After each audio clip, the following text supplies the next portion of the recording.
Hello, everybody. This is Joseph P. Farrell in our first News and Views from the Nefarium on Thursday, January 4th, 2013. Pardon me, Thursday, January 3rd, 2013. This is our first post-apocalypse news and views, our first news and views of the new year. We are, so to speak, beyond Thunderdome. Anyway, I have a very interesting article I want to talk about. And it's got kind of something to do with the announcement. And the announcement is, in case of those of you who don't have Facebook or don't track Facebook that closely, the new book, Covert Wars and Breakaway Civilizations, is out.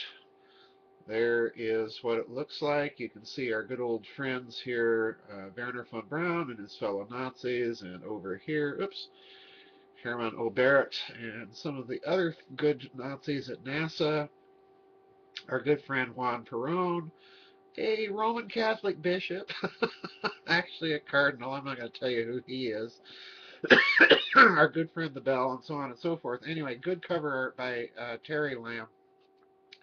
I just got this in the mail, folks, this week.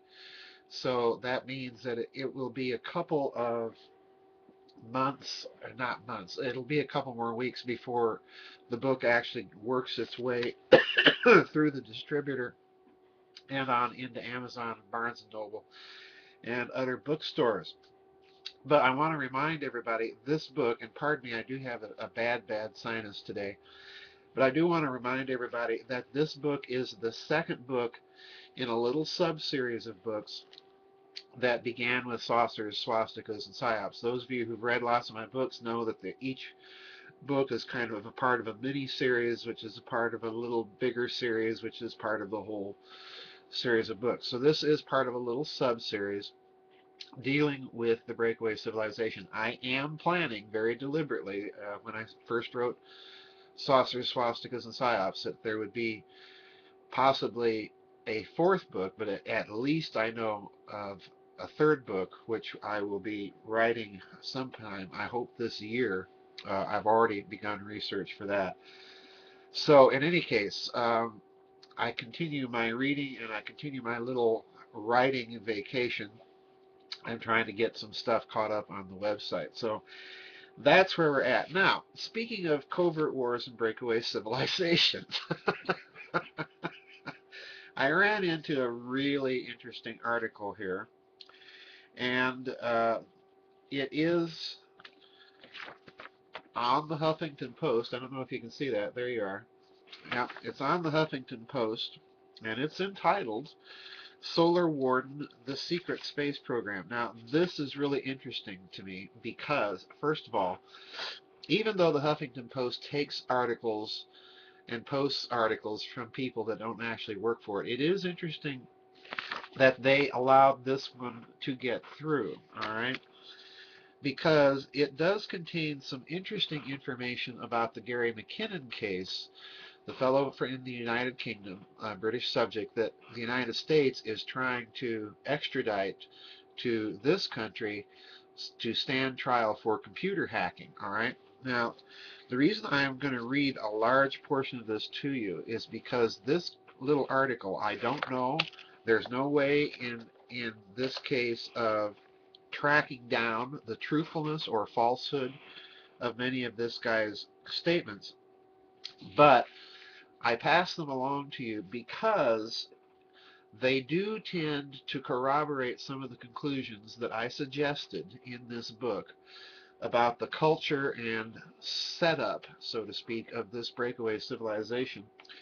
Right toward the end of the book, when I inject finally into the overall picture the whole subject of UFOs, I did it in such a way as to try to point out that this is a phenomenon that would have been of extreme concern to the then two superpowers during the Cold War. And as a result of that, not only would the United States response have been more or less international in nature, in other words, the structures that were created to deal with the Cold War by the American national security state, to use Richard Dolan's term, were the same structures that were used to deal with the UFO. All right. And I also, at the end of the book, say that as a consequence of some UFO activity, it is likely that there would have been an international establishment of some sort to deal with the potential threat that the UFO posed. Now, I say all that because this article on the Huffington Post, and I will link it, is very interesting and tends to confirm that view. And I want to read the main gist of this article to you because I can't improve upon what it's saying. Quote, about an hour ago, this is the author, I spoke to a NASA representative who confirmed this was their program.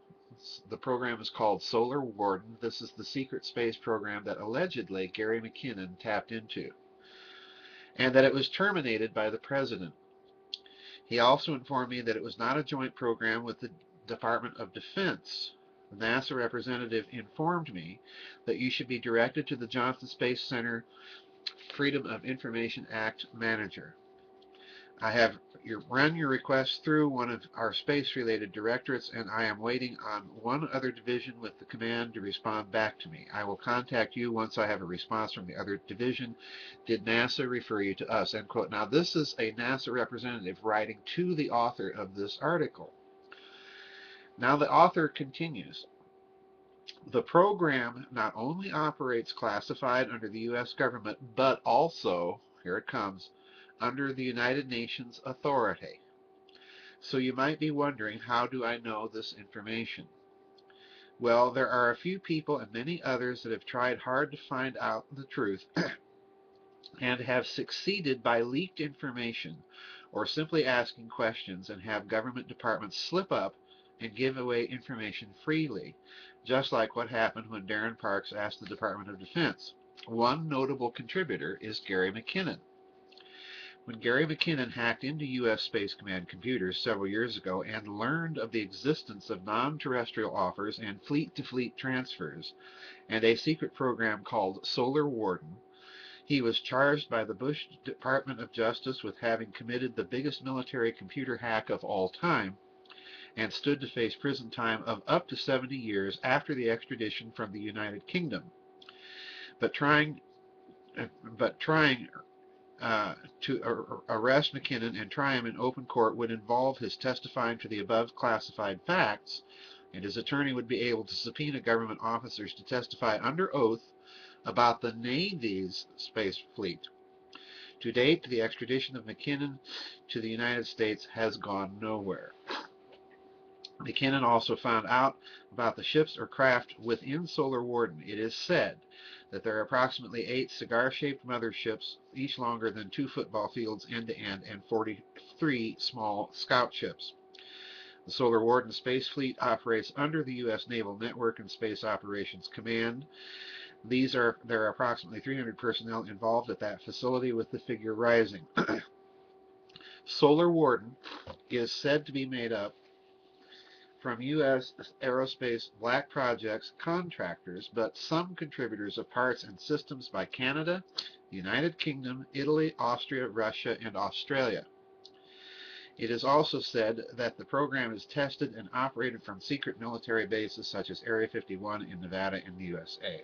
All right, now if true, and the reason I'm passing all of this along to you is I think this is kind of significant information in the light of what Richard Dolan has written about his ideas about the breakaway civilization, the national security state, and what I've written thus far in this little sub-series of books.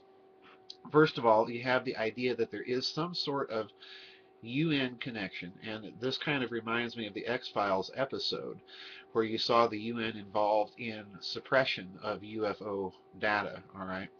And it reminds me also of some of the conclusions that I came to toward the end of this book, that the nuclear threat posed by the UFO is in fact significant enough it might have warranted some sort of international superstructure to deal with it. And we have pretty much that being said here.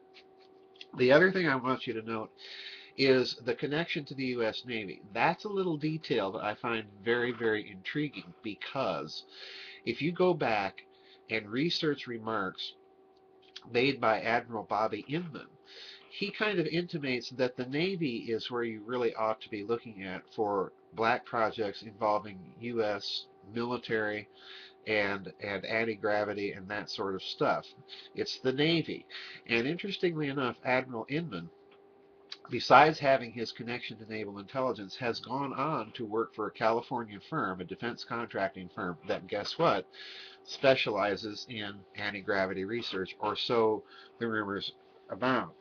So anyway, we are looking here at something very significant. And the final thing I want to point out is that this whole alleged space fleet is called Solar Warden. Now, why the implication that we have to watch or guard the sun? Well, bear that in mind as you're reading Covert Wars and Breakaway Civilizations, because one of the things in that book that I talk about is, given the culture of this breakaway civilization that I'm arguing for in that book, one of the things that they're interested in developing are technologies of emulation. In other words, technologies that act like or look like acts of God: earthquakes, tornadoes, weather, solar flares. All right. So this is very significant, I think, that the Huffington Post ran this.